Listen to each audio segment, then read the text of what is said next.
Okay, so today we're diving into something, well, pretty crucial, I think, for a lot of our listeners. Yeah, absolutely. Self-defense, specifically for women. We're going deep with this book. Self-defense essentials for women. Hands off. Fight back offenders with simple and effective techniques. By Samuel Greenberg. Right, by Samuel Greenberg. Yeah, it's a really interesting read. And I think what's really valuable about it for the listener is that it's not just about, like the physical fighting side of self-defense. Right. It really emphasizes kind of a more holistic approach. Yeah. Starting with like how to recognize and avoid dangerous situations in the first place. Yeah, exactly. And that's one of the things that really stood out to me. The real strength, the real empowerment comes from like not even having to use those physical skills. Right. Being able to prevent it or being able to get away, quickly and safely. Exactly. Prevention is key. Yeah. And he kind of presents the physical self-defense as kind of a last resort. One piece of the puzzle, but not the whole picture. One piece, exactly. But of course, we have to acknowledge the reality that these situations unfortunately do happen. Yeah, absolutely. And he doesn't shy away from that in the book. He actually starts off by laying out some pretty sobering statistics. Yeah. Some numbers that really, I think, highlight why this kind of knowledge is so empowering.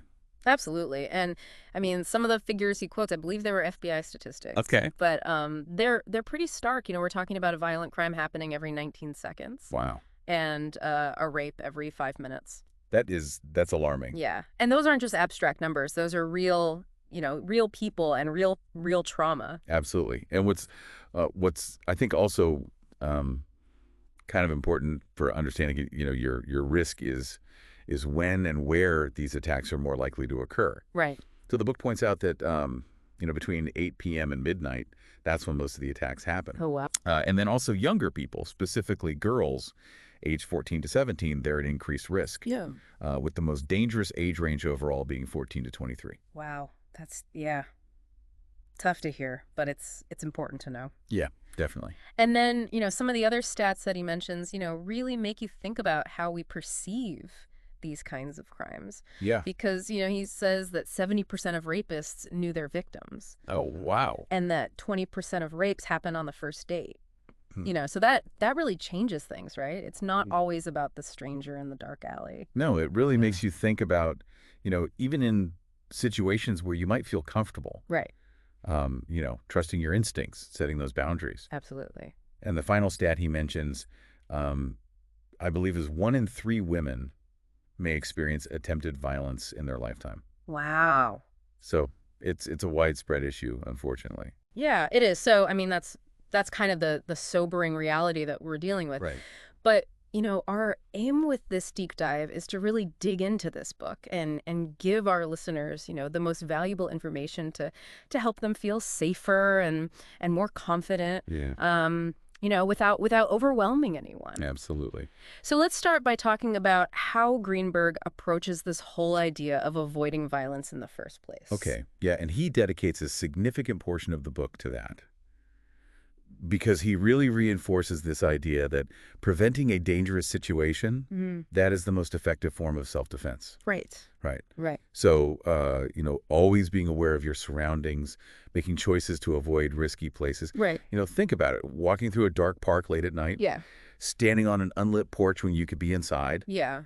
Getting into a car with someone you don't know well. Right. Right. All those things that you just, sometimes you kind of let your guard down. Exactly. Exactly. And in the hustle of daily life, it's easy to do that. Yeah. And he also mentions keeping your hands free, Right. not juggling bags or groceries, because, if you need to react quickly, you want to be able to. Uh-huh. And this is a surprising one.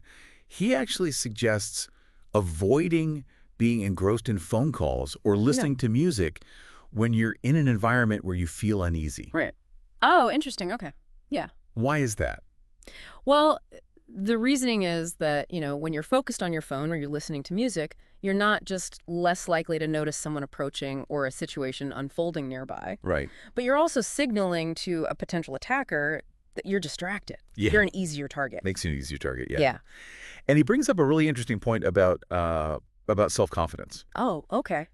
and how that can act as a deterrent. So the book suggests that someone who projects an air of confidence, which can even come from knowing some basic self-defense principles. Yeah. They're less likely to be targeted in the first place. Interesting. So just like, walk in with their head up, looking aware, that kind of thing. Exactly. Yeah. Exactly. Attackers often look for individuals who appear timid, uncertain. Yeah. They want an easy target. Right. Right. Okay. So now he also touches on a slightly more sensitive point. Okay. And that is the idea of behavior and attire potentially being perceived as provocation. Right. But it's really important to understand, I think, that he's not in any way, blaming victims here No. or saying that someone is responsible for being attacked based on their choices. No, not at all. It's really about minimizing risk. Yeah, it's about taking steps to reduce your vulnerability. Exactly. Being mindful of your surroundings. Right. The places you go, the people you associate with. And just making choices that lower the likelihood of attracting unwanted attention. Okay. Not in any way saying that it's your fault if something happens. No, not at all. It's just about kind of being smart and minimizing risk from his perspective. Right. Now, this is where he gets a little bit unconventional. Oh, okay. He actually suggests carrying pharmacological agents, like laxatives, Laxatives, okay. as a potential deterrent. Okay, I'm not sure how I feel about that one, but go on. Yeah, the idea being, if you're in a threatening situation, you might subtly add it to someone's drink, incapacitate them. It's definitely a different approach. Yeah, it's a unique one. Yeah, it's definitely something to think about. Okay. But I think a more central message, at least in those early chapters, is about maintaining your composure. Right. In a dangerous situation. Right. He really emphasizes the need to avoid panicking. Yeah. And if you are facing the threat of sexual assault, he actually suggests, maybe acting in a way that's repulsive to the attacker. Okay. Pretending to be ill, just doing whatever you can to deter them psychologically. Right. So it's not always about physically fighting back. Exactly, because the core principle is survival. Yeah. Right. Right. In any attack scenario, your primary objective is to remain unharmed. It's not about becoming a martial arts expert overnight or physically overpowering the attacker. Right. It's about finding a way to get to safety. Yeah. Which brings us to that, right? Maintaining distance and running away if possible. Exactly. And that seems to be a fundamental part of his advice. Yeah. He talks about this two outstretched arms rule Okay. as a practical way to maintain a safer distance. Okay. So the idea is to constantly adjust your position, step back if they move closer. Okay. And he emphasizes keeping your hands up and in front of you, palms facing outward, ready to block or even strike if absolutely necessary. So it's kind of like that buffer zone. Exactly. Exactly. It's about creating that space and making it clear that you're not an easy target. Right. And his advice about not immediately turning your back and running. Okay. That seems really important. Why is that? Well, you don't want to present an easy, undefended target for someone to pursue. Right. Right. Instead, he suggests a more careful withdrawal. Okay. Keeping the person in your sight. Okay. Gradually increasing the distance between you. Right. Right. So, and then when an opportunity to escape arises, he outlines several steps. Okay. Any unexpected physical resistance. Okay. Even a small, surprising action can be enough to startle an attacker. Right. And create a moment of confusion. Yeah. Breaking free from grabs. And he advises using your anger as a motivator. Oh, okay. Saying it's okay to scream. Yeah. And then he highlights those quick, impactful stopping blows. Okay. A strike to the groin, the eyes, the face. These can give you those critical seconds you need to get away. Right. And I mean, he also talks about using everyday items as improvised weapons, right? Yeah. Things like pens, keys. Yeah. Even, something like hairspray. Oh, yeah. Can be used in that moment to create an opening. Absolutely. Anything that can, startle them, give you a chance to break free. Yeah. And then the ultimate goal is run. Run. Right. To a safe place, a crowded area, a well-lit building. Yeah. Anywhere you can find help. Yeah. Okay. So we've talked about avoiding dangerous situations. Right. Now let's talk about being out in public, Okay. Yeah. What are some street precautions that he suggests? So he really emphasizes being aware of your surroundings in public spaces. Yeah. And he advises being particularly vigilant in areas that historically have a higher risk of crime. Okay. So places near pubs and clubs. Right. Where people might be intoxicated, less predictable. Right. areas known for drug activity or homelessness, Okay. where desperation might lead to dangerous situations. Right.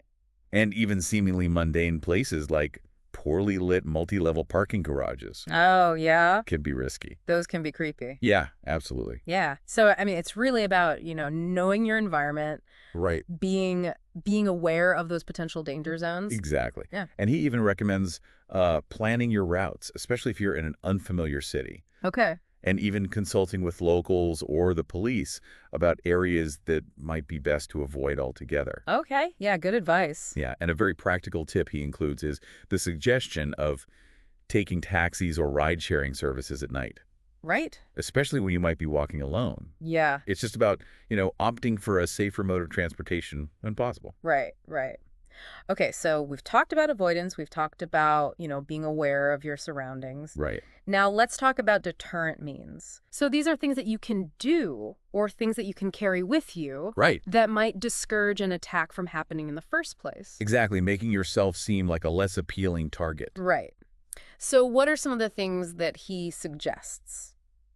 Well, the first one he mentions is self-discipline, which is an interesting starting point. Self-discipline. Okay. Yeah. What does he mean by that? It likely refers to consistently adhering to those preventative measures we've already discussed. Okay. Being aware, avoiding risky situations, projecting confidence. Right. So it's about, that constant vigilance. Got it. Okay. He also talks about the potential benefits of carrying an item like a cane, The cane. Okay. which can serve both as a visual deterrent Right. and as a potential tool for defense if needed. Okay. And then, of course, you have those classic loud personal alarms or whistles. Yeah, those are pretty common. Yeah, absolutely. And while he acknowledges that their effectiveness might be limited in really noisy environments, Right. he points out that they can still potentially startle an attacker or attract the attention of people nearby Yeah. who might be able to help. Right. He also suggests carrying a strong flashlight, Okay. which can not only help you see clearly in the dark, Right. but could also be used to temporarily disorient an assailant by shining it in their eyes. Oh, yeah. Or even as a striking tool in a last resort. Okay. He even talks about how your clothing choices can play a role. Really? Yeah. He advises wearing clothing that doesn't restrict your movement Okay. and laced shoes, Okay.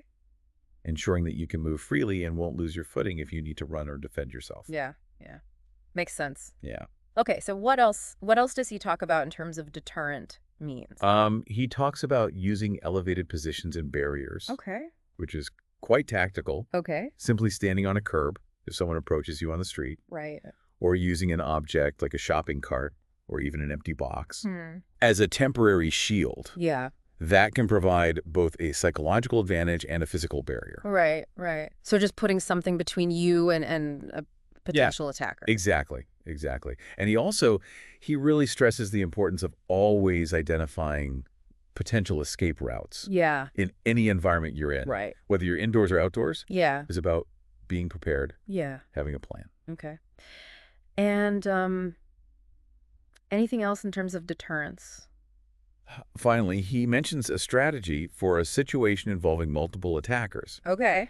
which is the technique of standing back to back with another person Okay. to cover each other's vulnerable angles. Okay, so you're kind of watching each other's backs. Exactly.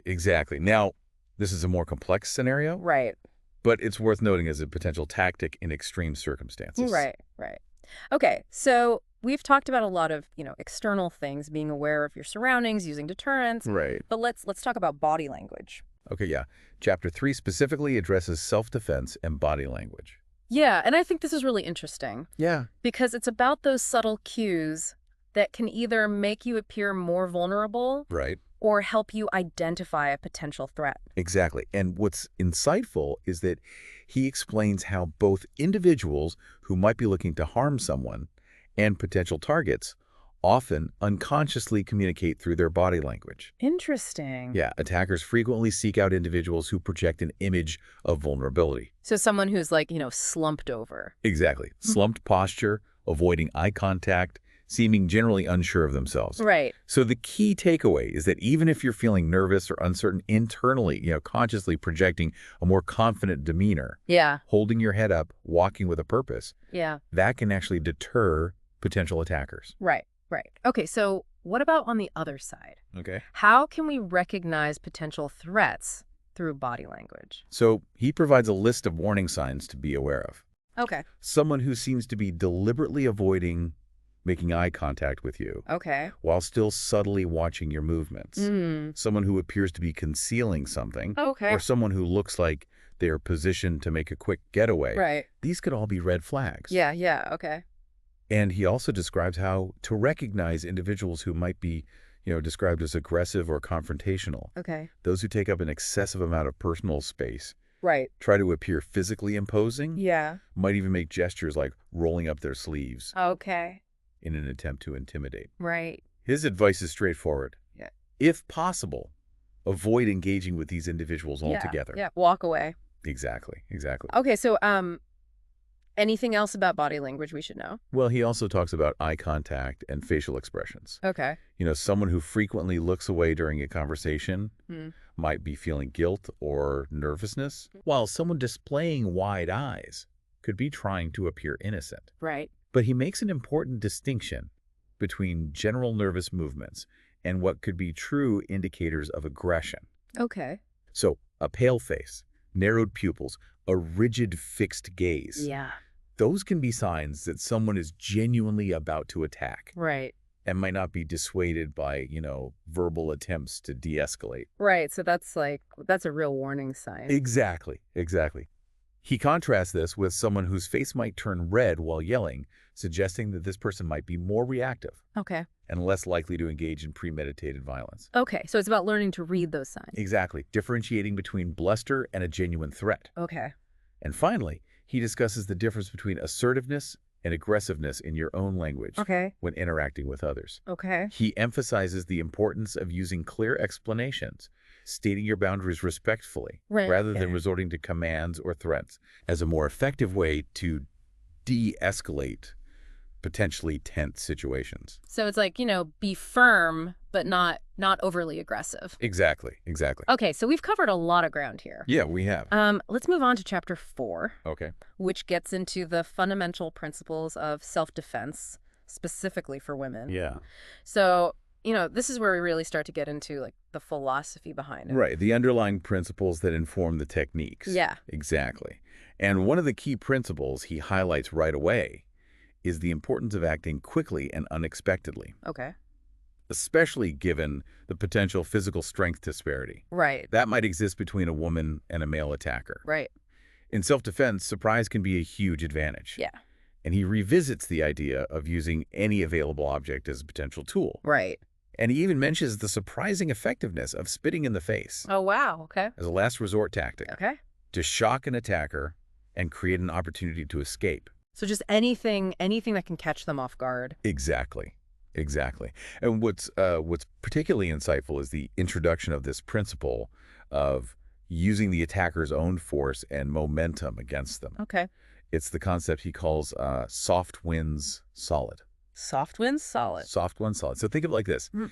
Instead of trying to directly resist a strong push, Yeah. which will be solid against solid, Right. you might step to the side, use their forward momentum to throw them off balance. Okay. Yeah. That's soft winning against solid. Right. So it's like using their force against them. Exactly. It's about leverage and redirection rather than direct force. Right. And a critical warning he emphasizes. Okay. Never underestimate an opponent. Right. Just because someone might appear physically weaker doesn't mean they are not capable of inflicting harm. Right. Okay. So this is where I think his perspective gets really, really interesting. Okay. He argues that psychological preparation makes up a whopping 60% of successful self-defense, which is huge compared to the 15% he attributes to actual physical techniques. That's a big difference. Right. Yeah. And he lists all these key mental qualities like courage, determination, resourcefulness as being far more critical to your safety than simply knowing a set of physical moves. That makes a lot of sense. Right. So it's about, cultivating that mindset that will to survive, to fight back if necessary. Exactly.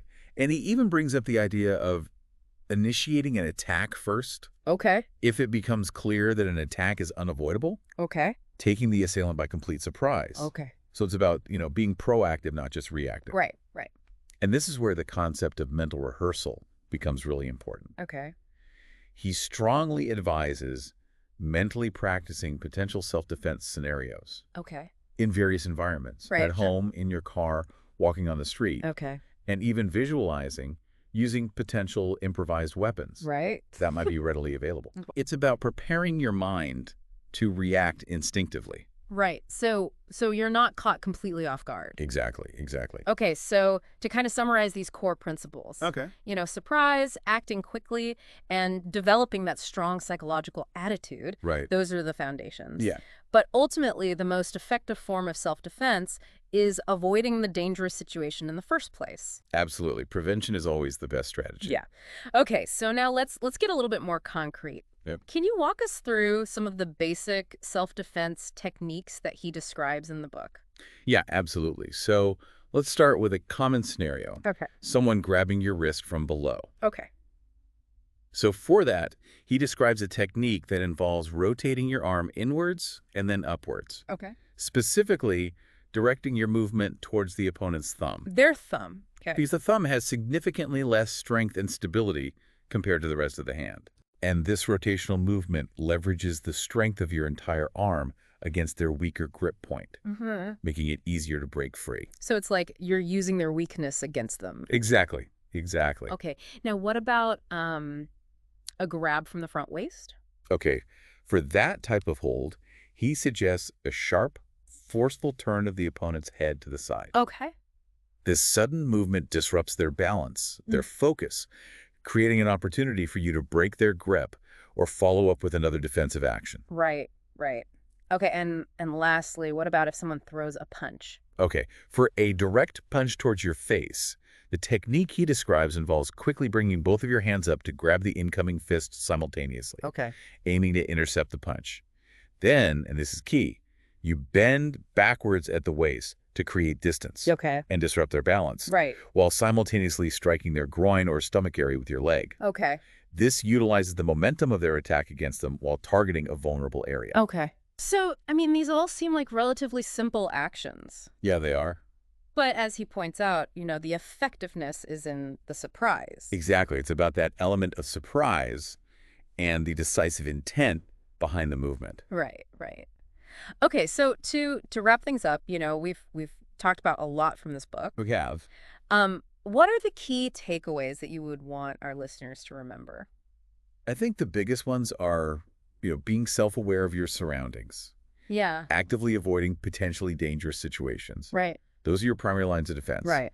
And then cultivating that psychological preparedness, Yeah. that inner strength, the mental practice of possible scenarios. Right. That's absolutely paramount. And even learning a few simple, well-executed physical techniques can be surprisingly effective Right. in creating an opportunity to get away safe. Right, right. So it's a combination of all of these things. Exactly. It's not just one thing. It's a holistic approach. Right. And I think it's important to remind everyone that this is just, one book. Right. This is a starting point. Absolutely. This deep dive has provided a foundational understanding. Yeah.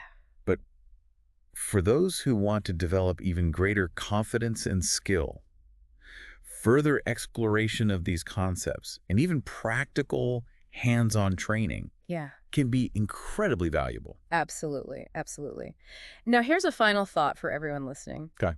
We talked about that statistic earlier, Right. that a significant percentage of attacks are carried out by people who are known to the victim. Yeah, that's a sobering thought. Yeah. So how does that change your thinking about personal safety? It's a good question. Right. And the importance of boundaries. Absolutely. It really raises questions about the nature of trust, Right. the power of your intuition, Yeah. and the necessity of setting and upholding healthy boundaries Yeah. In all your relationships. in all your relationships. Exactly. Something to think about. Definitely. Well, I really hope this has been, helpful for everyone. You too. And, we always want to hear from our listeners. Absolutely. So what other aspects of personal safety would you like us to explore in future deep dives? Let us know. We're always open to suggestions. Yeah. Thanks for joining us. Thanks for having me. This has been The Deep Dive.